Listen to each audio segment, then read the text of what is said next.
mardi 30 janvier 2024 dans la salle Naomi de l'hôtel Béatrice à Kinshasa, une déclaration des partis et regroupements politiques relative à la contestation de calcul du seuil national d'éligibilité tel que publié par la CENI aux élections législatives nationales du 20 décembre dernier. Devant les cadres des différentes formations politiques, les membres du présidium de cette coalition ont signé la déclaration lue par le porte-parole Claudie Balanki, ambassadeur itinérant du chef de l'État Félix Antoine Tshilombo. Dans cette déclaration, ils ont fait 9 constats négatifs. 9 constats négatifs de la publication des résultats. Ils ont fixé 6 exigences pour que leur démarche trouve gain de cause. Quant à l'organisation des élections législatives nationales du 20 décembre 2023, nous faisons les constats suivants.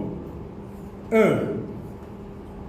16 jours après la publication des résultats provisoires des élections législatives nationales, la CENI n'a jamais rendu public les résultats détaillés des candidats députés nationaux des partis et regroupements politiques dits, j'insiste sur le mot dit, n'avoir pas atteint le seuil national d'éligibilité et ce, en violation flagrante des dispositions de l'article 71 de la loi électorale. 2. De même, jusqu'à l'expiration du délai de saisine de la Cour constitutionnelle en contentieux des résultats provisoires des dites élections, la CENI n'a toujours pas rendu public les résultats bureau de vote par bureau de vote pour tous les candidats des partis et regroupements politiques ayant participé à ces élections, et ce, sur l'ensemble du territoire national, obligation légale pourtant lui imposée par les législateurs dans le susvisé article 71 de la loi électorale. 3. Pour la première fois dans l'histoire électorale de notre Congo indépendant, les résultats des élections législatives seraient quasiment devenus un secret d'État.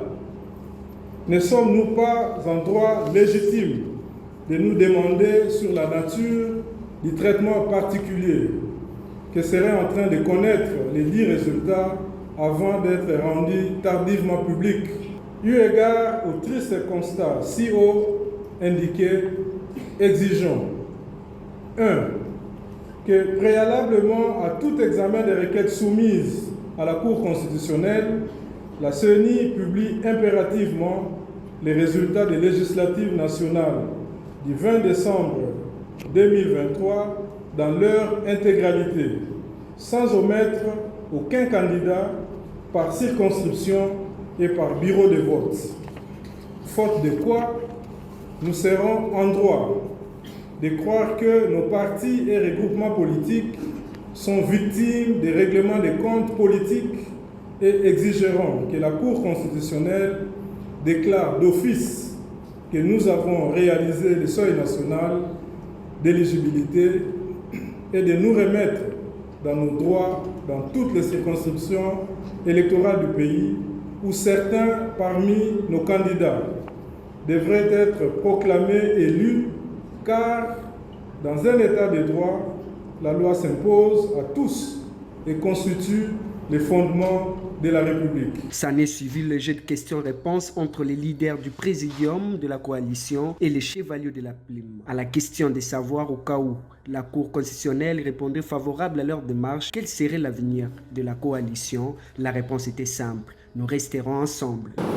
En principe, quand une coalition fait naissance, il y a un acte de naissance.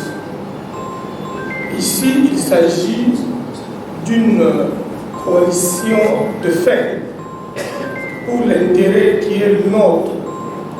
Nous battre pour que la vérité des urnes soit une réalité au niveau de la Cour constitutionnelle. Et ceci, le rappelant d'un principe clair dans le combat et dans la stratégie, que le nombre était la force de la réussite. Et ici, nous parlerons de l'union qui fait la force. Quel est notre leitmotiv?